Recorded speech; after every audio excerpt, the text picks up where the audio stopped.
Halo Sobat Ngomin, apa kabar? Ih, gila. Buat kawan-kawan yang nonton live reaction kemarin atau tadi ya kemarin lah, buat kawan-kawan yang tinggal di waktu Indonesia bagian barat, ya kemarin kan jam 11 jadinya. Gila. Pertama lihat Napoli kan. Wih, Napoli 0-0. Tahu menit 89 baru ngegol. Aku udah mikir, wih kesempatan. Tahu sama juga Pak, kita menit 89 baru ngegol. Ini sebenarnya kejadiannya kayak waktu kita lawan Lecce kan. Cuma bedanya, nah ini bedanya waktu kita lawan Lecce itu kita dari awal kita mendominasi permainan. Kalau ini enggak Pak, justru kita didominasi oleh sekelas Torino. Tapi nggak bisa sih sebenarnya, sorry. Nggak bisa sebenarnya kita ngomong sekelas Torino karena dari musim lalu bahkan dari musim sebelumnya Torino memang adalah tim yang kerap menyulitkan Inter. Walaupun dia cuma sebenarnya tim papan tengah aja, tapi sempat kita bahas Torino itu musim lalu kita menang satu kali itu cuma 1-0 dan seri satu kali 1-1. Jadi memang dari awal Inter, aku juga sudah menduga lawan Torino ini akan benar-benar tough banget. Ditambah, bayangkan Torino ini adalah tim yang sangat mengandalkan fisik. Jadi fisikalitas itu maksudnya ya dari duel-duel body charge, dari lari. Jadi kekurangan mereka dalam hal teknik, mereka apa sih istilahnya, kompensasi dengan berlari, dengan berlari lebih banyak, sprint lebih banyak. Dan kita lihat kemarin pressingnya gila banget. Ini ditambah lagi karena mereka kan terakhir main itu minggu lalu, sedangkan kita terakhir main itu 2 hari yang lalu Pak. Wih gila, 2,5 hari yang lalu lah. Lawannya lawan Munchen pula. Waduh. Jadi ini aku sudah dari awal memang sudah menyangka ini bakalan tough banget, tapi tetap harus menang. Karena berkali-kali kita bahas kalau kita seri apalagi kalah ini kita bisa masuk mode full krisis. Tapi untunglah menit 89 Brozo si buaya ini hari ngegol. Aku akan bahas sedikit tentang jalannya permainan ya. Tapi sebelum kita masuk ke analisa permainan, aku mau menyampaikan ini hal yang sangat menarik sekali yang disampaikan oleh Lautaro Martinez. Menurutku kemarin, bukan kemarin kan, tadi pagi itu bintang lapangannya itu si Handanovic, kayaknya semua pasti setuju ya, dia berapa bikin kayaknya 7 penyelamatan ya. Dari 7 penyelamatan itu aku hitung ada 3-4 yang penyelamatan sulit. Kemudian kalau setelah Handanovic, menurutku Lautaro Martinez ini gila, work rate dia luar biasa. Di SofaScore dia dikasih nilai 7,5, sangat layak menurutku. Dia cuma kalah dengan outfit player itu, dia cuma kalah dengan Brozovic dikasih 7,7. Sebenarnya Brozovic nggak bagus-bagus banget, tapi karena dia benar-benar mencetak gol penentu kemenangan Inter ya dapat boost ini, boost rating kan. Yang menarik dari Inter adalah pertama dari Fabrizio Biasin, dia komentar begini: Lautaro Martinez melakukan segalanya lawan Torino kecuali mencetak gol. Nah, aku sempat singgung kan tadi di live reaction itu, biasanya ada tipe-tipe striker tertentu itu yang kalau dia tidak mencetak gol itu sumbangsihnya itu nihil. Misalnya ini kayak Vieri, Recoba, kemudian siapa lagi? Striker Belanda yang di MU itu siapa itu, lupa. Bukan Van Nistelrooy. Pokoknya ada lah itu yang sundulan dari luar kotak penalti itu, aku lupa. Aduh, ya itulah pokoknya. Tipe-tipe striker itu yang memang tugas utamanya dia memang cuma nyetak gol aja. Jadi kalau dia gagal menjalankan tugas itu ya apa gunanya kamu main kan, kayak gitu. Tapi Lautaro Martinez jemput bola, menahan bola, kemudian pressing. Ketika Inter kehilangan bola, pemain pertama yang langsung melakukan pressing itu adalah Lautaro Martinez. Gila, luar biasa. Dan satu komentar dari Lautaro Martinez kemarin kan banyak mulai muncul spekulasi kan, sudah ada penggantinya Inzaghi, siapa itu, Mota, kemudian Stankovic, kemudian siapa lagi satu, Gasperini. Gasperini bilang, pada sudah sempat aku bahas gimana Gasperini itu udah pernah megang Inter dan gagal total. Seolah-olah ingin menanggapi hal ini, Lautaro Martinez berkomentar bahwa we all with Simone Inzaghi who instills confidence in us. Jadi kami semua bersama Inzaghi yang benar-benar yang menanamkan kepercayaan diri kepada kami. Kan banyak itu yang komen, wah Inzaghi ini nggak bisa mental juara, nggak bisa menyuntik moral anak asuhnya, nggak bisa kasih semangat segala macam lah. Pokoknya Inzaghi itu jelek banget lah. Tapi ini sekarang Lautaro Martinez sendiri yang ngomong, striker utama kita. Arguably season ini dari 6 pertandingan awal Inter, bahkan termasuk kemarin lawan Munchen, yang paling konsisten itu so far adalah Lautaro Martinez menurutku. Dia bilang kami semua bersamanya karena dia adalah pelatih yang selalu berada di belakang kami. Dia memberikan kami kepercayaan diri dan push itu mendorong kami bahkan ketika hal tidak berjalan dengan baik. Jadi saat pelatih seperti itu bersama kami dalam latihan, itu memberikan kepercayaan diri. Kami ingin tetap tumbuh, tetap berkembang dan belajar dari kesalahan. Jadi kan ada gosip ini ruang ganti Inter udah nggak percaya sama Inzaghi. Jadi ini bukan aku yang ngomong, tapi Lautaro Martinez yang ngomong. Brozovic juga ada dia ngomong gitu. Biar nggak salah ya, aku bacakan langsung. Kemenangan ini untuk dia, untuk Inzaghi, untuk kami semua dan untuk fans Inter. Jadi tiga subjek yang dia sebutkan. Salah satunya adalah Inzaghi. Jadi tim sangat sadar bahwa Inzaghi ini sedang berada dalam tekanan dan mereka itu intinya apa ya, simpelnya suka lah dilatih sama Inzaghi itu. Bahkan Bastoni juga kalau kawan-kawan ingat sempat dia kasih komentar, dia suka dilatih Inzaghi karena Inzaghi itu memberikan kebebasan, kemudian bersikap seperti sahabat. Jadi ini beda dengan Conte yang cenderung ada hierarki kan. Mourinho juga gitu. Aku nggak bilang ini benar itu salah, tapi setiap approach itu ada kelebihan, ada kekurangannya. Misalnya seperti Mourinho, dia sangat keras dan sebagainya. Itu bagus, aku suka yang seperti itu. Tapi cara itu juga pernah gagal. Di mana? Di MU ketika hampir semua isi ruang ganti itu melawan Mourinho kayak gitu loh. Jadi sekali lagi nggak ada yang benar, nggak ada yang salah. Yang jelas hasilnya kayak gimana kan gitu.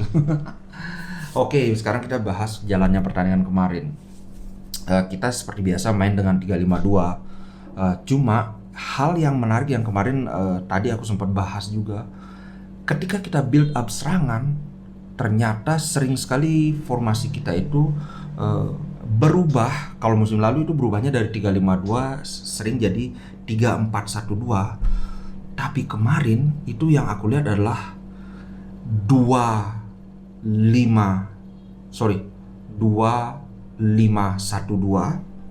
di mana Brozovic itu maju ke depan, yang De Vrij maju di posisi Brozovic, kemudian tertinggal di belakang itu adalah Di Marco dan Skriniar.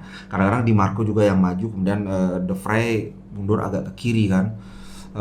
Kemudian selain berubah menjadi 2 back ketika build up serangan, kita juga sering berubah menjadi 3-4-3. Nah, kemudian kan banyak yang kenapa nggak coba jadi 3-4-3. Nah, kemarin ini kelihatan.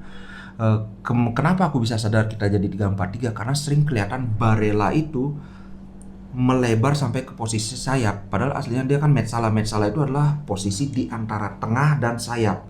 Jadi istilahnya seperti di perbagian pertiga, ruang antara lah istilahnya. Ini aku ngelihat bahwa musim ini Inzaghi itu mencoba memainkan sepak bola yang lebih cepat dibandingkan musim lalu loh ya. Sepak bola yang lebih cepat dan 2 lebih banyak umpan vertikal. Awalnya aku masih belum yakin karena kan baru sekian pertandingan, tapi kemarin aku mulai yakin banget karena pola ini konsisten, terlihat selalu Barella itu melebar. Nah, yang namanya perubahan skema permainan ini buat kawan-kawan yang bilang harus diubah sistemnya, yang Mbah Wer kalau juga suka ini harus diubah sistemnya. Sistemnya sedang diubah, bro. Nah, masalahnya mengubah sistem itu perlu masa transisi. Nah, inilah kita sedang di masa transisi. Jadi ya buat kawan-kawan yang minta ada perubahan, ya inilah perubahan itu sedang dijalankan, tapi ya jangan komplain juga ketika di dalam transisi perubahan itu masih banyak hal-hal yang belum ngeklik gitu loh.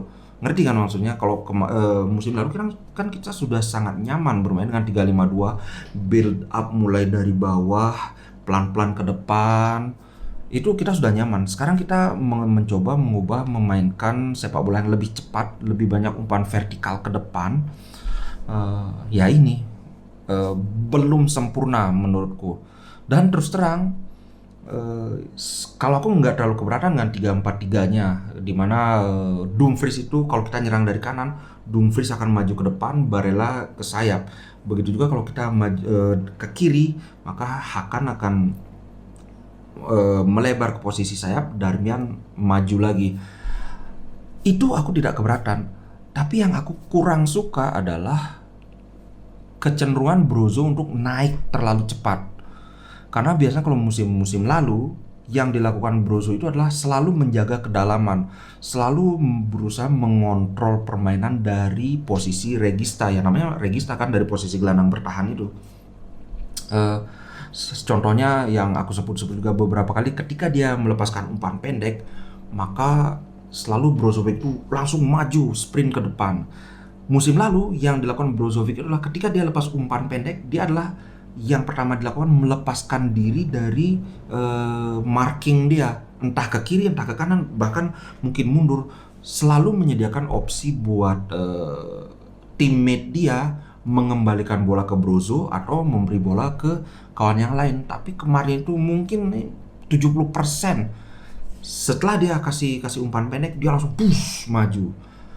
Terus terang aku kurang suka. Tapi aku tidak mau terlalu keras komplain juga, tidak terlalu keras mengkritisi juga, karena kenyataannya gara-gara pergerakan seperti itu dia mencetak gol dan menjadi pahlawan kemenangan Inter. Ini adalah fakta yang nggak bisa dibantah. Jadi di satu sisi aku ingin menyatakan keberatanku, tapi di sisi lain juga harus mengapresiasi dong, karena walaupun itu adalah pola yang aku nggak suka, tapi kenyataannya gol kayak gitu. Cuma lanjut lagi, kenapa aku tidak suka adalah kita gara-gara pergerakan Brozovic yang seperti ini, kita banyak kehilangan kontrol di lini tengah. Karena selama ini pergerakan Brozo yang seperti itu, dia umpan kemudian melepaskan diri, selalu menyediakan diri untuk diberi umpan balik, itu yang menjaga kita selalu bisa menguasai possession di lapangan tengah. Tapi kemarin kan itu susah kejadian karena jangkarnya lini tengah itu udah hilang, udah maju ke depan gitu. Itu soal positioning Brozovic ya. Nah, selanjutnya yang ingin aku bahas adalah Dzeko. Dzeko ini mungkin striker yang kelebihan Dzeko adalah dia punya visi permainan layaknya playmaker.